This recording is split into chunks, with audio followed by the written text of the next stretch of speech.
क्या सीढ़ियाँ चढ़ते समय आपकी सांस फूल जाती है? क्या सांस लेते समय सीटी जैसी आवाज़ आती है? या रात में खांसी बहुत बढ़ जाती है?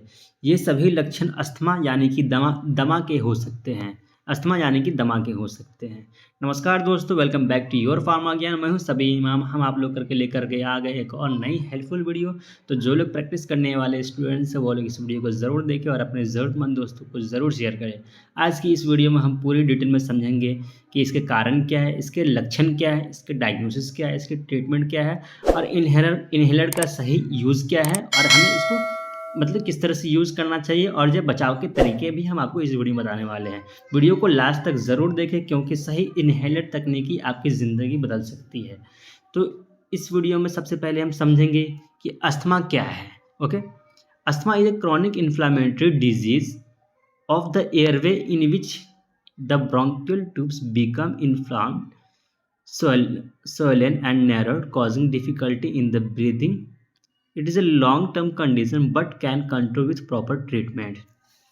अस्थमा क्या है आपका? ये क्रॉनिक कंडीशन है, क्रॉनिक एयरवे डिजीज़ है।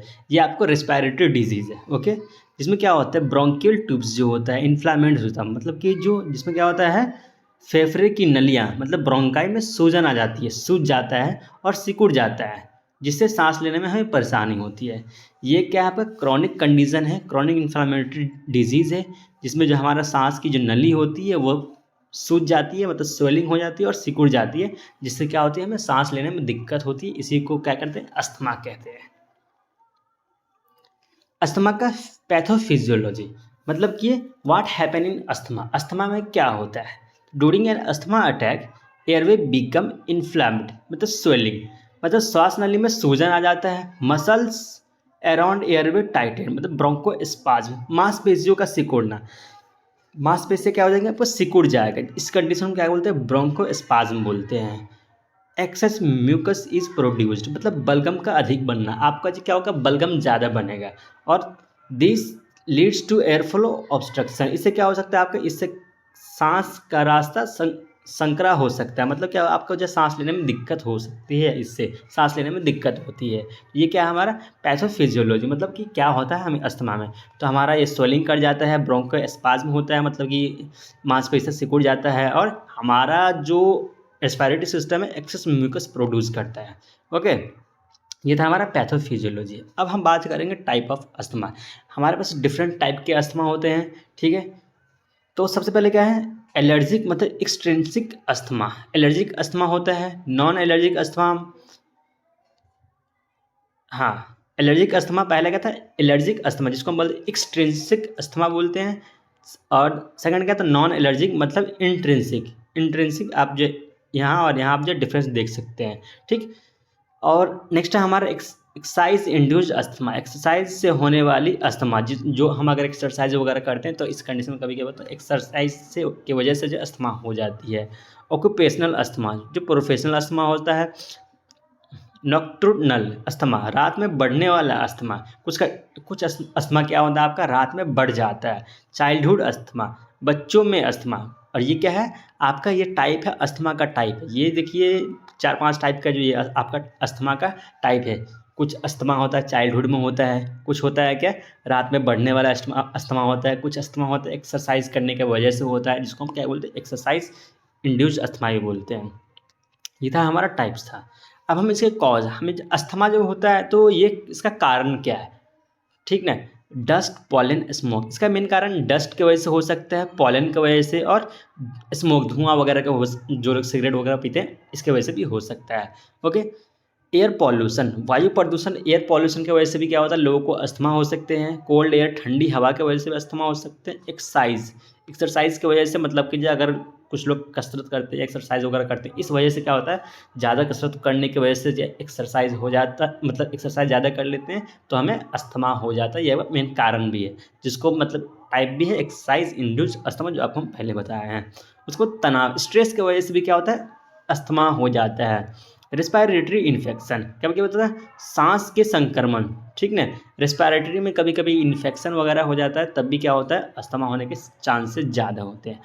पेट डेंडर, पालतू जानवरों की रूसी। पालतू जानवर में जैसे कुत्ते बिल्ली जो लोग पालते हैं उसके रूसी की वजह से भी क्या होता है? कभी कभी अस्थमा होने के चांसेस बढ़ जाते हैं। स्ट्रॉन्ग परफ्यूम, तेज़ इतर स्ट्रॉन्ग परफ्यूम का अगर आप यूज़ करते हैं तो ये आपका ये मेन कॉज भी हो सकता है कि आपका अस्थमा होने के चांसेस ये हो सकते हैं, कारण हो सकते हैं।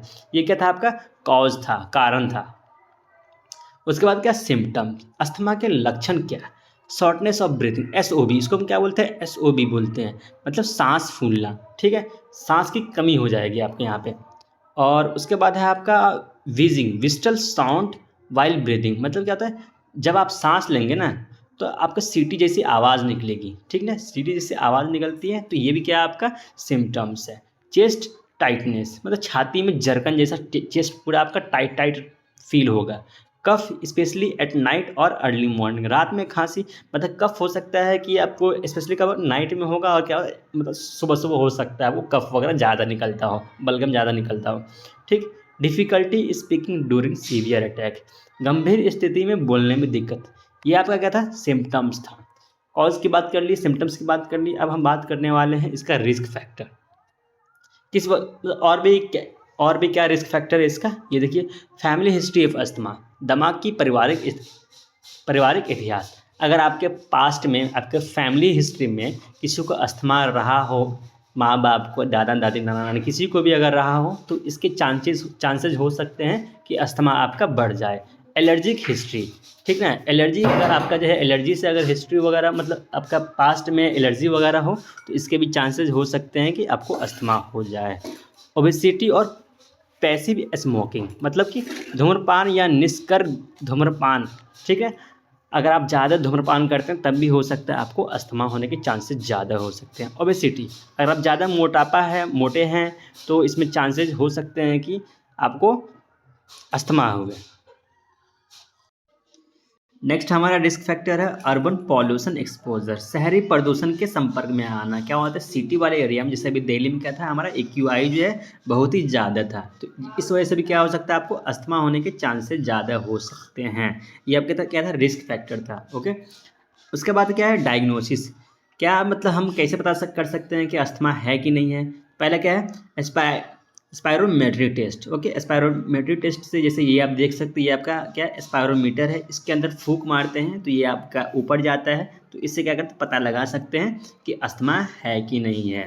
ओके, उसके बाद पीक फ्लोमीटर, ये आप देख सकते हैं यहाँ पे जो है रेड का जो सिंबल बना हुआ है, येलो और जो ग्रीन का बना हुआ, ओके, येलो और ग्रीन। ओके, तो आपका अगर जो है ग्रीन है तो आपका ठीक है, अस्थमा मतलब कि नहीं है। ओके, अगर आपका रेड है तो अस्थमा है, और अगर सॉरी आपका अगर येलो है तो अस्थमा है। ओके, और अगर रेड है तो सीवियर अस्थमा है। ओके, तो ये आपका क्या 3 कंडीशन है, अगर ग्रीन है तो ठीक है, येलो है तो मतलब नॉर्मल है, अस्थमा है आपको, और रेड है तो ज़्यादा सीवियर अस्थमा है। उसके बाद क्या, chest X ray to rule out other condition, chest X ray भी करते हैं और एलर्जी टेस्ट भी करते हैं। ये क्या था, हम इसको हम किस तरह से डायग्नोस कर सकते हैं अस्थमा को, ये था आपका डायग्नोसिस था। ओके, उसके बाद हम बात करते हैं ट्रीटमेंट, क्या क्या अस्थमा के ट्रीटमेंट क्या क्या हो सकते हैं। अभी तक हम देख लिए अस्थमा क्या होता है, इसके मतलब अस्थमा में क्या होता है, ठीक, अस्थमा में क्या होता है, पैथोफिजियोलॉजी, इसका कॉज क्या था, इसका सिम्टम्स क्या था, इसका रिस्क फैक्टर क्या था, इसका मतलब हम कैसे ये डायग्नोस कर सकते हैं अस्थमा। और अब क्या है हमारा ट्रीटमेंट, इसको कैसे ट्रीट करते हैं। ठीक, पहले क्या, reliever medicine, quick relief inhaler, ठीक है, यूज ड्यूरिंग अस्थमा। ये क्या है, रिलीवर मतलब मेडिसिन है जो आपको जो है फटाक से मतलब जल्दी आपको जो है ठीक कर देता है। ये सैल्बुटामोल और level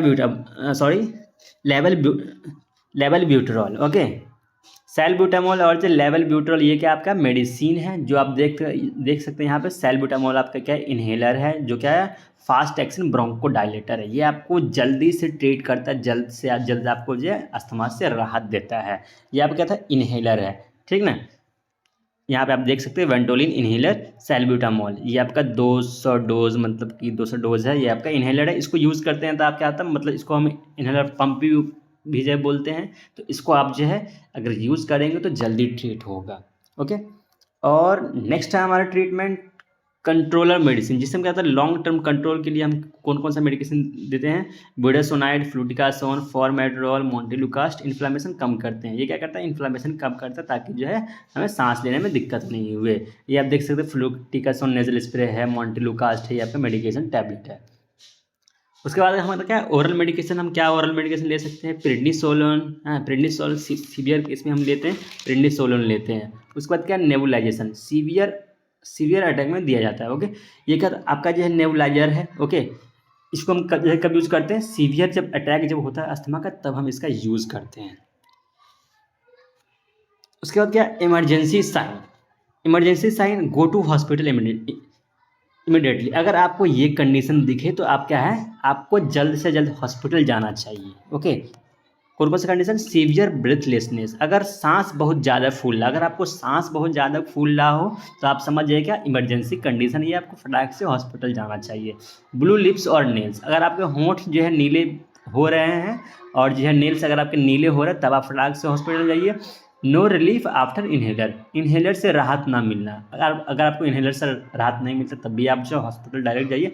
enable to speak full sentence, पूरे वाक्य बोलने में असमर्थ, अगर आप किसी भी चीज़ को पूरा नहीं बोल पाते हैं तो आप भी क्या, आपका ये मतलब इमरजेंसी कंडीशन है, तो आप फटाक से हॉस्पिटल जाइए। ये क्या था आपको, अगर आपको ये सारे कंडीशन हुए तो आपको फटाक से हॉस्पिटल जाना चाहिए और डॉक्टर से कंसल्ट करना चाहिए। ओके, ये आपके इमरजेंसी साइंस है। नेक्स्ट है हमारा प्रिवेंशन टिप्स, मतलब जो कैसे बचाव कर सकते हैं। ओके, एवॉइड ट्रिगर्स से बचें, यूज़ इन्हेलर करेक्टली, इन्हेलर को सही तरीके से यूज़ करें, रेगुलर फॉलोअप मतलब नियमित डॉक्टर की सलाह ले, वैक्सीनेशन फ्लू वैक्सीन लगवाए और keep rescue inhaler with you, अपने साथ रेस्क्यू इन्हेलर रखें, जो आपको वेंटोलेट जो है जो दिखाया था आपको स्टार्टिंग में जो था सैल्ब्यूटामॉल का, आप जो है वो वाला इन्हेलर वगैरह अपने साथ प्रॉपर रखें। ये आपका क्या था, मतलब कि आप उस इन्हेलर वगैरह को सही से यूज़ करें और हमेशा साथ में रहें और रेगुलर डॉक्टर से मिलते रहे। ये आपके साथ प्रिवेंशन टिप्स था। उसके बाद क्या था, कॉम्प्लिकेशन, क्या क्या कॉम्प्लिकेशन हो सकते हैं, स्टेटस एस्थमेटिकस, लाइफ थ्रेटनिंग कंडीशन होता है, जीवन के लिए खतरा है, ठीक ना। अगर आपको ये मेन क्या कॉम्प्लिकेशन है। ओके, रिपीटेड हॉस्पिटलाइजेशन, बार बार अस्पताल में भर्ती होना, आप बार बार अस्पताल में भर्ती हो सकते हैं। रिड्यूस्ड लंग फंक्शन, फेफड़े जो कमज़ोर पड़ जाते हैं, फेफड़े की काम करने की क्षमता कम पड़ जाती है। ठीक है, ये सब आपका क्या कॉम्प्लिकेशन है, लाइफ थ्रेटनिंग कंडीशन भी हो सकता है। तो ये हो गया आपका ऑल ओवर अस्थमा के बारे में। अगर आपको कुछ भी इसमें से डाउट हो तो मुझे कमेंट करके ज़रूर बताएं। और आप लोग को ये वीडियो थोड़ी सी अच्छी लगे तो वीडियो को लाइक करें, शेयर करें, सब्सक्राइब करें और अपने ज़रूरतमंद दोस्तों को ज़रूर शेयर करें।